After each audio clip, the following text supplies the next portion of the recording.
Fil-Knisja Parrokjali tal-Gżira ngħatat l-aħħar tislima lit-tabib John Vella li jibqa' magħruf bħala dik il-persuna li tat ħajjita għas-soċjetà Maltija.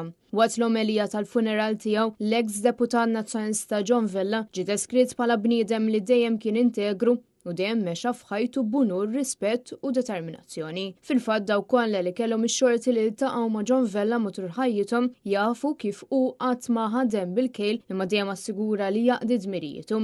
U dan apparti li kien raġel tal-familja, tant li l-qraba tiegħu dejjem ġew l-ewwel u qabel kollox. Preżenti għall-funeral kien hemm fost l-oħrajn il-kap tal-Partit Nazzjonalista Bernard Grech u għadd ta' deputati parlamentari.